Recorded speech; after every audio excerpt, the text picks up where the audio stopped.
This is my ranking of games like StarCraft that I've played, based purely on my personal experience.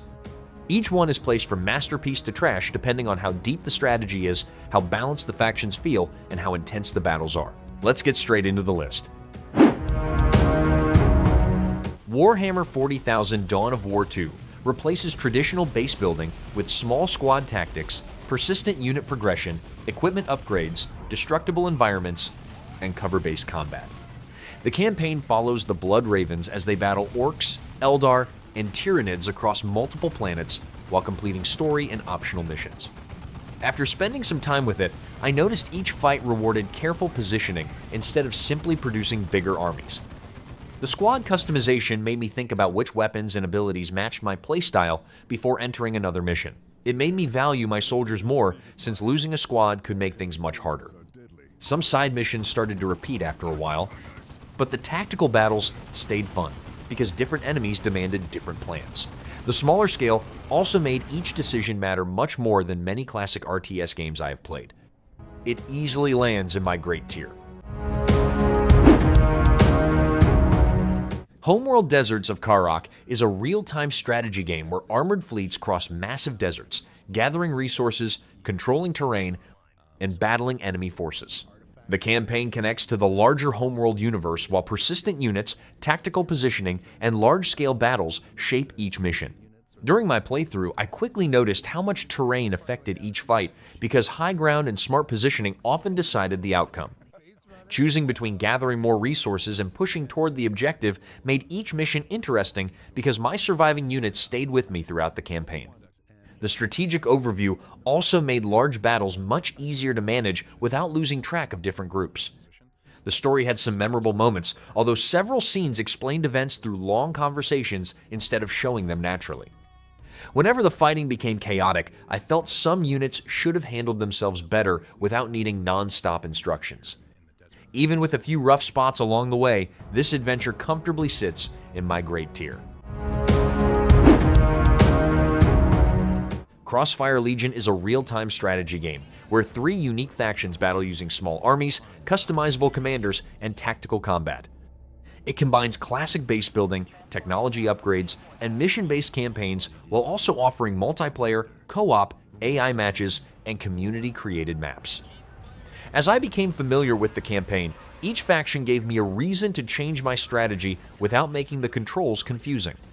The missions offered enough variety that I stayed interested, and building my own unit roster added another layer of planning before each battle. The visuals were clean, and I had little trouble reading the battlefield even during larger fights. The story, however, never stood out because most characters felt too generic to remember after finishing the campaign. Multiplayer also felt less welcoming since creating competitive loadouts added extra complexity that could overwhelm new players. I still had plenty of fun with it, placing it in my good tier.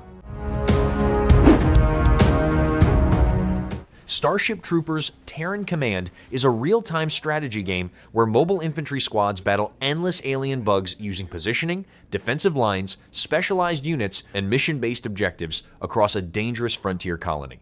The campaign follows Federation forces fighting to contain the infestation while unlocking stronger troops and tactical options.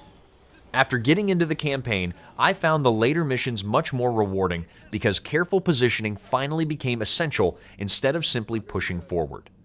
The combat felt rewarding because overlapping firing lines and smart weapon choices were far more effective than rushing tougher enemy units. The colorful battlefield effects also made large fights easy to read even when bugs filled the screen. I did wish the campaign reached its harder challenges sooner, and the unreliable pathfinding occasionally caused squads to stop at the worst moments. The lack of multiplayer also limited its long-term appeal. It simply belongs in my good tier. Ashes of the Singularity Escalation expands a large-scale, real-time strategy battlefield with massive armies, upgraded defensive structures, new aircraft, economic units, and an improved campaign.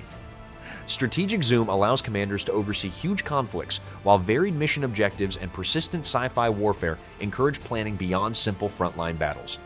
While playing, the Strategic Zoom quickly became my favorite feature, because managing enormous armies felt much smoother without constantly jumping across the map. Stronger defenses and economic units gave me new ways to play, so I didn't have to rely on the same tactics each match. The campaign stayed more interesting because many missions changed the objectives instead of repeating standard battles. I did notice that controlling very large groups could become frustrating when army formations refused to behave as expected. That annoyance faded into the background once the huge battles and improved variety gave me another reason to keep playing. It easily secures a place in my great tier. 8-Bit Invaders is a sci-fi real-time strategy game where Marines and alien cranioids battle across colorful maps using base building, resource gathering, and classic faction warfare. Campaign missions, cooperative play, skirmishes, and cross-game multiplayer provide several ways to command armies. Once I started exploring, I appreciated how approachable everything felt because the controls were easy to learn and the steady progression encouraged me to keep improving. Unlocking permanent bonuses for later missions made replaying earlier battles worthwhile instead of feeling repetitive. Playing with the sci-fi units was always exciting because giant mechs, alien creatures, and laser weapons kept battles fresh. The campaign offered a fair challenge without making victories feel impossible, especially as the difficulty increased naturally. My biggest complaint was the locked camera, since I wanted to zoom out and see more of the battlefield. I didn't find many players in online matchmaking, but it still earns a place in my good tier. Retro Commander is a post-apocalyptic real-time strategy game where players build bases, gather resources, expand armies, and complete mission objectives across land, sea, and air. A comic-style campaign, multiple game modes, cross-platform multiplayer, and extensive modding tools provide plenty of ways to play. Once I moved beyond the tutorial, I enjoyed how familiar everything felt, while still adding enough modern ideas to stay interesting. Building different armies and unlocking stronger technology made each mission more satisfying because I could adjust my strategy instead of relying on the same approach. The level editor gave me another reason to keep playing because I could create custom missions after the campaign. The post-apocalyptic setting and retro presentation worked well together without feeling outdated. Compared to bigger RTS games, some mechanics were more straightforward, though the battles were still a lot of fun. This one finishes in my good tier. That's it for my StarCraft-style RTS rankings. Thanks for watching, and I'll see you in the next ranking video.